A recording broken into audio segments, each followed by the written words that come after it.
Sometimes love isn't enough. As an adoptive mom, people would often say this to me, as if to imply I couldn't love my son enough to change behaviors or heal his trauma, so I should probably just give up. At least that's how I took those four powerful words, which had buried themselves deeply in my mind, leading me to doubt my ability to parent my child. Sometimes love isn't enough. That is the truth.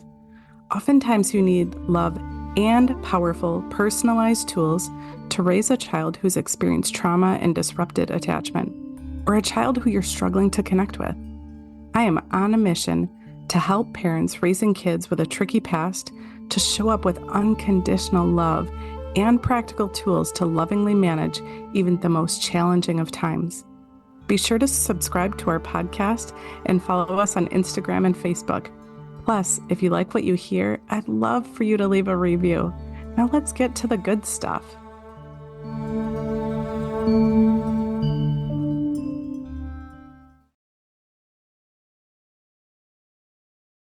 Hey, welcome back to Sometimes Love Isn't Enough. So, I am Angie. I'm the co host of this podcast, and I'm just so grateful that you are here hanging out and learning right alongside me. So, in today's episode, I want to talk about a concept that I introduced in our most recent episode. I want to go a little bit deeper, really to give a broad sense of what human design is about and why I'm even bringing it into this podcast that's all about parenting. So, I don't know if you've heard about human design before, but it's been on social media a lot. It's actually been around since I want to say the 70s or the 80s, so several decades. It's at least 40 years old, but it really in the past couple of years has really made this huge, um, I don't know, presence, especially in social media. And so I was curious about it. My coach introduced us to it, and it has been game changing for me in how I see myself, how I see those in my life that I care about, how I see my clients who are really trying to do their very best to rebuild a relationship with their kiddos. And so let's just jump right into what in the world is human design? Well, so, according to my coach, the way that she describes it is she describes it as a cutting edge personality assessment tool that's practical, simple, reliable, and life changing. And when I heard her say that, I thought, oh, a personality assessment tool. That's interesting because I don't know about you, but I have taken so many personality assessment tools from the Myers-Briggs to there was something called True Colors that we used to take at my previous employer to so many other things, love language quizzes. There's so many different types of assessments that we can take to better understand ourselves. When we understand ourselves better, we show up different and hopefully in a better version of ourselves. But here's the scoop with human design is all of the other assessment tools that you've done or I named a couple that I've done before, our results on all of those assessment tools is based on our current conditioning. So what do I mean by that? I mean that I today am the person that I am not only because of who I was born to be, my genetics, and we'll talk a little bit more about who you were born to be, but in the past 4 decades, my brain has been conditioned to think about things in a certain way. It's inevitable. It's how we're designed as humans to take in information from the outside world. And depending on how we're designed, we assimilate that information in different ways. And it becomes our representation of who we are, but it's not our truth. Right. It's not our truth. The person that we are showing up as is conditioned by our surroundings. I can think of so many examples when I was younger up through adulthood, where I would take an action or make a decision or have an idea of something that I wanted to do, and I would get feedback from family, friends, people who knew me, people who didn't know me about that I needed to do things a different way, or that's not how things are supposed to be done. And imagine what that does in our head when, or in our body, when we feel like we're supposed to be taking certain action, but we're getting feedback on the outside that the way we're being isn't right. So, human design is actually based on Eastern and Western astrology. It's based on the Hindu chakra system, the Judaic Kabbalah, the Chinese I Ching, and quantum physics. And what I find so fascinating, when I first learned about human design, you actually just enter your birth data. There's not a whole list of, 40 questions that you answer about yourself. You just enter your birth data. And when I first saw that, I was like, okay, sure, this will be interesting. I was very skeptical, but I did it anyways. Like I said, my coach was, learning so much about human design. And I thought, well, she's curious about it. I, I guess I'd like to learn a little bit more too. And so I went into it with so much skepticism. But I entered my birth data, and you get something called a body graph. Well, your body graph is a representation of who, um, kind of like, I've heard people call it your soul's curriculum. Your body graph is a representation of who you were born to be and kind of who you are at the core. At least that's how I interpret it. However, we're conditioned from the outside to deviate from that. And so when I started to really dig in to what my body graph was showing about me, I have been blown away time and time and time again as I see things that I knew to be true about the way that I interact with people, the way that I process information, the way that I respond emotionally or not to things that are happening in my life. I saw truth and continue to dig up more and more truth in my body graph about the people that I'm drawn to and what's unique about them as compared to myself. And I think the most confirming thing is that in working, studying me, understanding, what my purpose is on this planet, it's just been so confirming and so freeing. Because when we are conditioned to act in a certain way or think in a certain way based on what the people around us think we're supposed to, inside we feel this turmoil. We all feel it. I I imagine as you're listening, there are parts of you that feel like you don't fit in. Parts of you that feel like you're not exactly sure who you are, or maybe you feel like you're overly emotional, or you're susceptible to outside influence or whatever it might be. I imagine as you're listening, there's so many things about yourself that you question. And what I am learning and what I'm here to share with you is that it's probably in your design to be, well, not probably, it is in your design to be the way that you were designed to fulfill your life's purpose on this planet. So, what I do know is that human design isn't linked to any type of religion. A lot of the work that I've seen actually links it to or pulls in Christianity, but also astrology. And like I said, the chakra system, the Kabbalah, the I Ching, it pulls in so many different things. And there's so many similarities across all of those systems when you really understand them and dig into them, which I find super fascinating. But the idea being that when you were created, however you feel like that came to be, whatever higher being that you believe in, when you were created, you were given your own lesson plan of what you were supposed to learn during your time on this planet. and what your purpose is, what you're supposed to kind of bring to the table. We are all so incredibly unique and have our own gifts, but it's really hard to see them sometimes because of our conditioning. We get so caught up in, what other people think we should be that we can't actually see our gifts. So, as a general overview about human design, so like I said, when you enter your birth data, and message me if you'd like to know specifically where to go to get your body graph. There are all kinds of websites and apps out there, but only some of them are linked to the original actual creator of human design.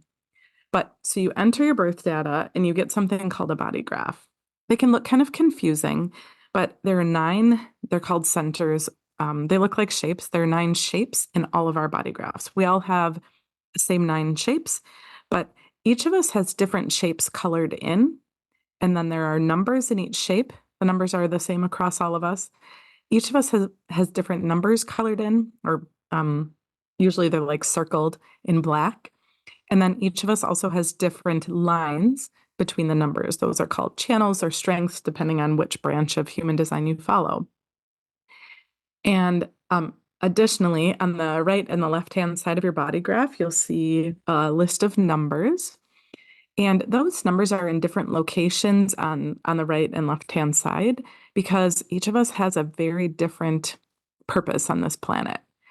And so that's just a very general overview, but there are things that you can see in your design based on which of those lines or strengths are highlighted, based on which of those centers or shapes are colored in. Shows that each of us has a different type of energy that we put out into the world, that we process the world with, process other people. Each of us is so unique. There are different types of people. So, for example, I'm called a generator. It's also called a builder. There are other names for it. There are lots of different kind of offshoots of human design, but I first learned that I was called a builder. And essentially what that means is that my role is to create and work and do in the world. Some people are have different types where their role is really to instruct the builders to, take the ideas and get things started, get things initiated. But then really it's the builder or the generator's job to keep it going.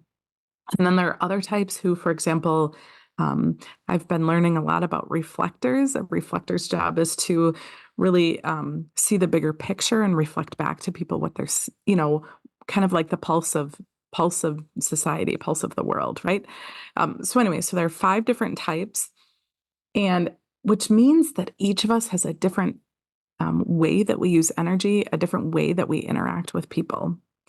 And so imagine if you're one type, for example, like I said, I'm a builder or a generator, but my kids are not.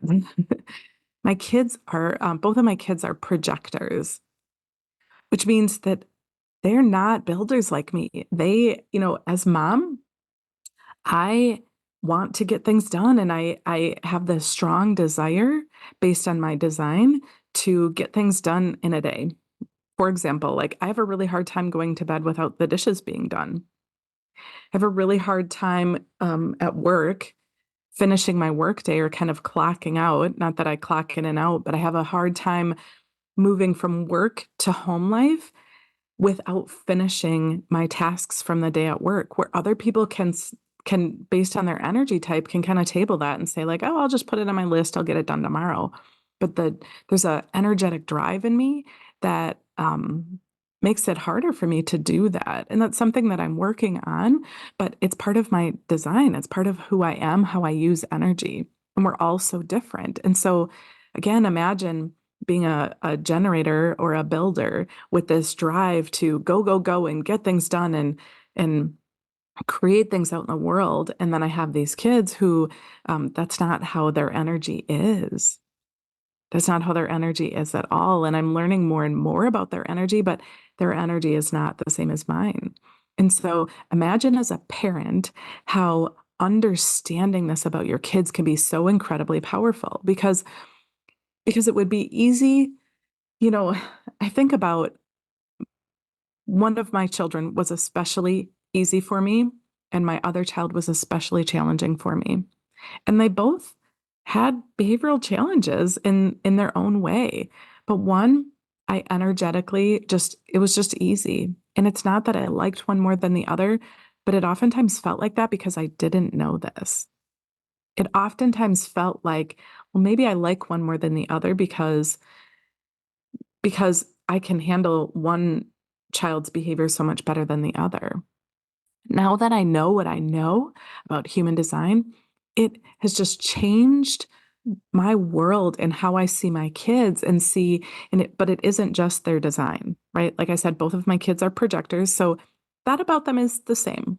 They both have the same type of energy, I guess, to simplify it, but they both kind of have that same type of energy when they interact with people.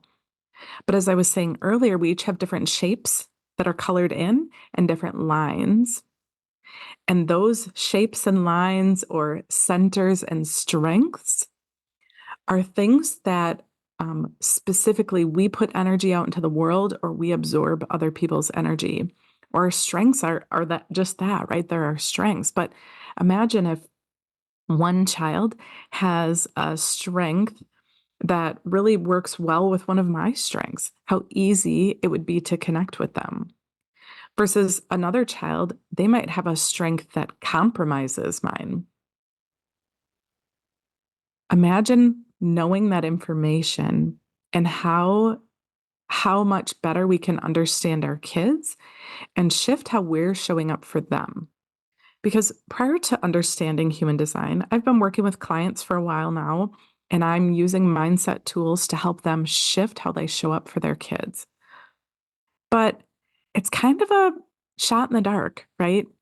I'm helping them to show up differently for their kids, but one, my clients have their own unique energy imprint with who they are. And so, yes, they can work on shifting their energy, but imagine how much powerful it would be if they could fine tune the way that they're using their energy in the world and showing up for their kids. And two, when my clients know their kids' energy and the kind of energy that their kids are absorbing, what their kids are putting out in the world, and how that really can conflict with my clients, how powerful for them to see how they can shift that with their kids. So, this was a very, very brief overview, but we'll be digging more into this, digging into more of the specifics about human design and how it impacts our ability to parent. My plan is to weave what I'm learning about human design alongside key mindset tools that I just feel so passionate about sharing with parents to help them really shift how they're feeling in the moments when things get really hard. And I'm also getting certified as a family coach. And so I'm really excited about the things that I'm learning in there about behaviors and looking at behaviors in such a different way than I previously did. I know I've shared before, but I have worked in the autism field since 1999. I know that that dates me, but I I know so much about the way that behaviors are looked at in the behavior modification world. I'm not a licensed behavior analyst, and I will never claim to be, but I have learned so much about how behaviors are looked at. And I'm learning that there might actually be a really different angle to it that can be so much more powerful in not just changing our kids' behaviors, but doing it in a way that empowers them. Because I know, when I chose to leave the autism world, chose to follow what my heart really wanted to do, which, if I'm being super honest, started because I was learning about my human design. I thought I was going to work in the autism world forever, but something wasn't matching. And now that I'm going through the certification, I'm really learning that, yes, our kids' behaviors are communicating something, but we can respond to their behaviors in a very specific way to help empower them to build their sense of lovability, their sense of empowerment. There are things that we as parents can do to take that behavior and not just stop it. There are things we can do to shift it and really build our kids up, which I'm just so excited for the things that I'm going to be sharing with all of you. So I can't wait to hear, man, if you look up your human design, your body graph, or like I said, reach out to me. I'll send you a specific website that my coaches recommend. I would love to hear what you're finding out about yourself. So that is it. I just can't wait to keep sharing with all of you and learning more and more about how the more you learn about you, the better you can show up for your kids. So that's it. Make it an amazing day. Thank you so much.